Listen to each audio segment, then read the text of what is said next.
Hello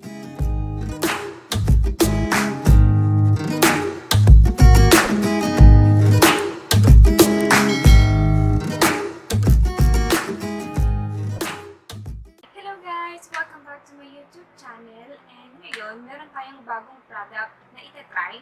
Tignan natin kung maganda siya at effective siya. But, before ako magpatuloy sa video na to, please make sure you already subscribe to my channel and you already click the notification bell para lagi kayong updated pag nag-upload ako ng mga bagong videos. So, ayun na nga. Ang product na itatry natin ngayon is itong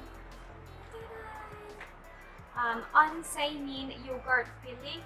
I'm not sure if I pronounce the brand name correctly, but that's how I can pronounce it. So, sorry, ang hirap niya kasi i-pronounce, kaya I cannot pronounce it correctly, and I don't know if kung paano talaga siya i-pronounce. But anyway, this is yogurt filling, and this is the first time that I'm gonna be trying this product. So, ganito yung itsura niya. Pag pinuksan mo yung box, ganito siya. And I got this from Style Korean, and nakalimutan ko kung magkano siya. I think I got this on sale. Ito. Ilalink ko na lang, or ilalagay ko yung link ng Style Korea sa description box, so you can check. Ito siya. Ayan. So, pag open mo na ganito, you'll see a spatula here. Apply, and then remove the lid, and this is how it looks like. And it smells so good. May smell siya na parang may pagka-astringent pero hindi siya mabaho. Ganun lang talaga siya. Ayan. I-try natin sa likod ng kamay. So I'll get a little product like this, and we'll put this at the back of my hand. Let's see if it's effective or not. Or wait.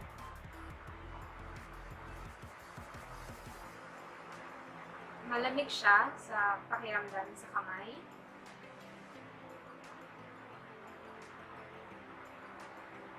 Wala ko masyadong nakita ng reviews ng product na to, kaya kung ano man yung magiging reaction ko about this product is sa akin talaga galing, at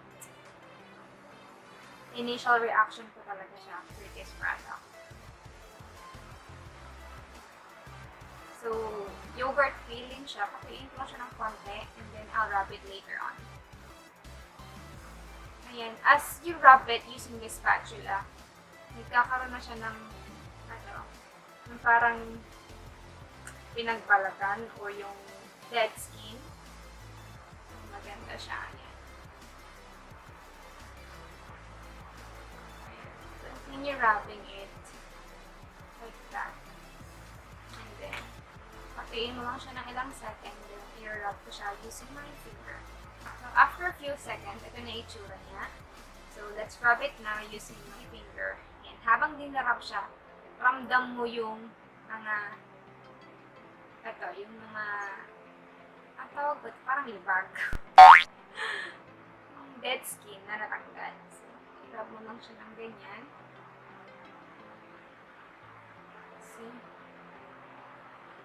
Ang dami niyang ganito. I don't know if dead skin na to or gawa lang ng product talaga. May mga product na gano'n. Pero madulas siya sa balat habang nilarap siya.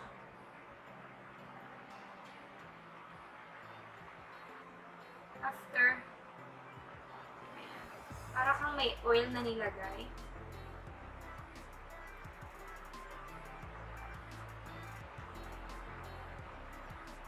Kasi, mas malambot po.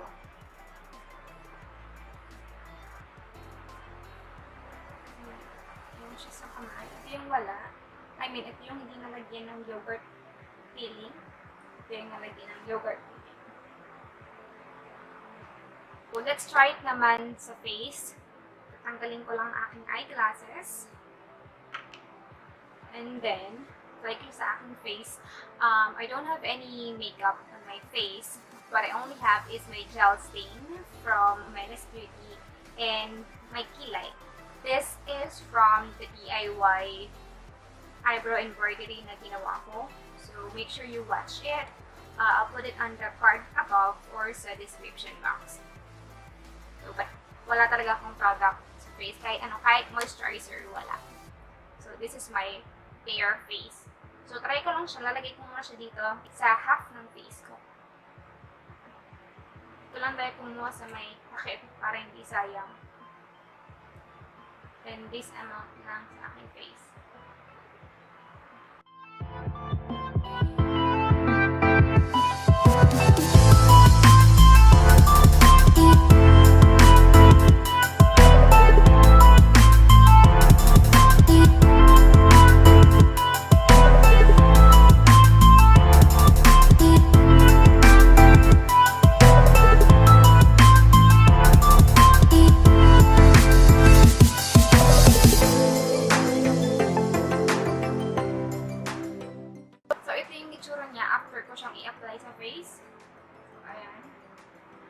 Medyo malamig siya sa pakiramdam.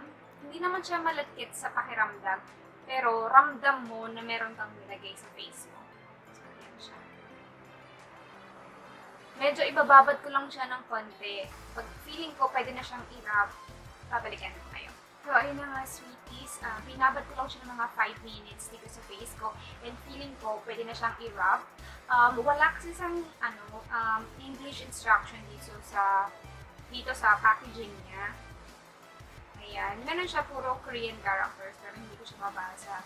So, yun. And again, wala akong masyadong nakitang review sa product na to. And kaya, in-apply ko siya sa face ko kung paano sa tingin kong tama. Malinis yung fingers ko, nag-alcohol ako pero kapag ako sa ingredient na nag-alcohol ako. Ayan. And rub ko lang kayo using my fingers. Medyo messy pala itong talaga. Ano? Nakita niyo ba? Oops! Naglalaglagan na siya.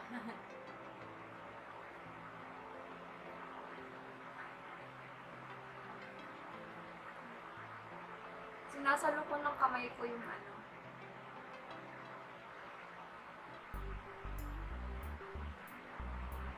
Siguro maganda to before ka maligo, no? Pero sa CR ka na lang mag-wrap off, tapos diretso ligo na. Nakikita niyo ba naglalaglagan?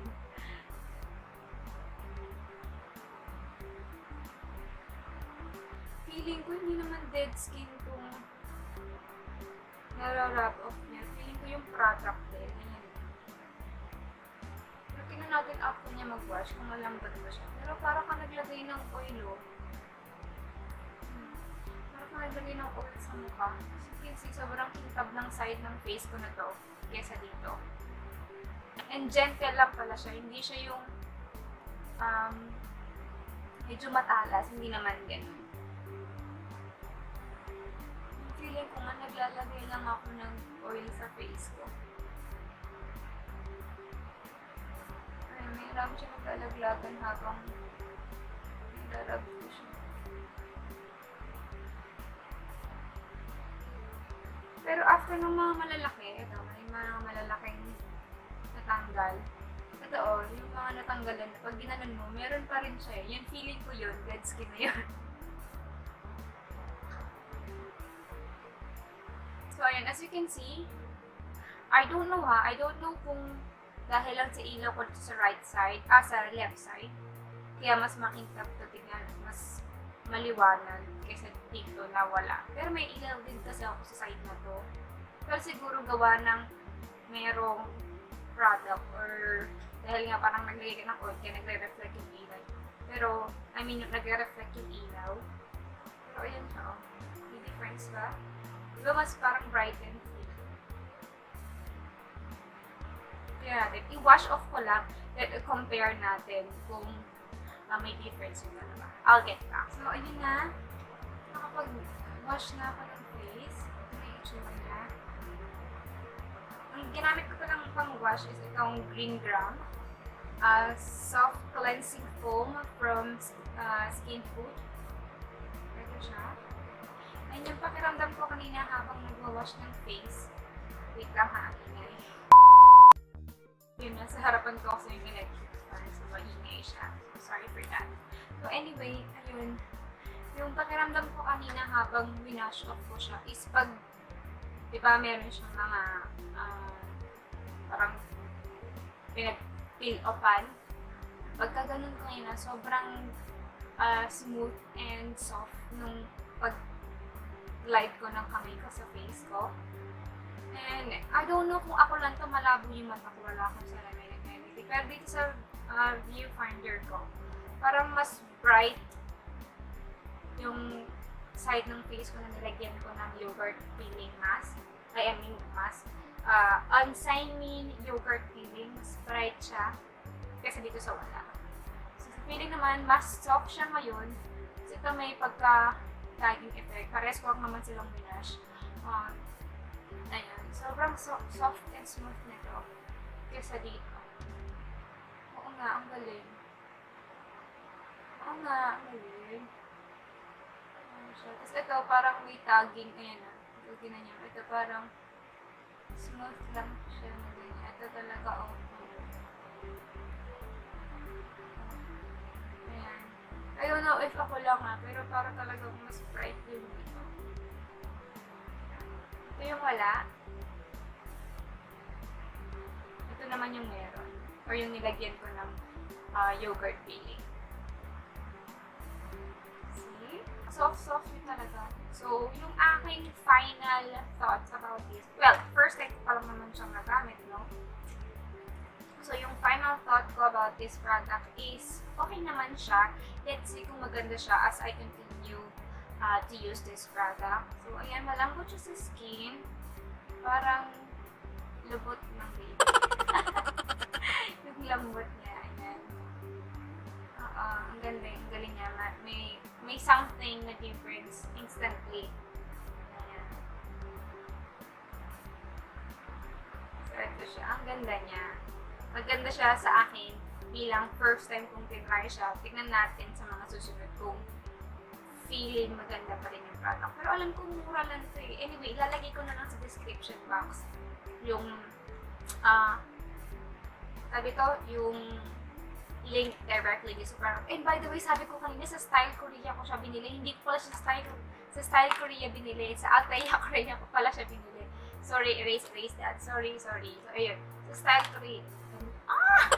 Sa Style Korea. Sa Althea Korea ko siya nabili. So, ito. May unboxing video ako nito. Panoorin nyo. Lalagay ko na lang din siya sa description box sa baba. So, ito siya. Overall, feeling ko mura lang to kasi hindi naman ako nabili ng mahal. Feeling ko mura lang to. Kaya, ayan. Worth the try siya kasi maganda naman siya. Nakaka-refresh sa pakiramdam. Brighten up niya yung face ko. And, ayun, sa viewfinder, parang video assist na naman ako. So, malambot siya sa pakiramdam. If you're feeling tired and gusto mo ma-relax or gusto mo ma-pamper yung skin mo, isama mo to sa skin routine mo, sa skincare routine mo. Worth a try naman kasi malambot siya. Feeling ko talaga ang ganda. Look for this video. Try nyo siya para malaman yung sinasabi ko. Try nyo siya, okay naman siya. And then, yun. I think this is the end of this video. Ilalagay ko dito sa kapila, baka mag-selos to isang face ko. So anyway, this will be the end of this video. I hope you learned a thing or two from this video or you find it informative and helpful. Thank you so much for watching this video. Until my next one. Bye!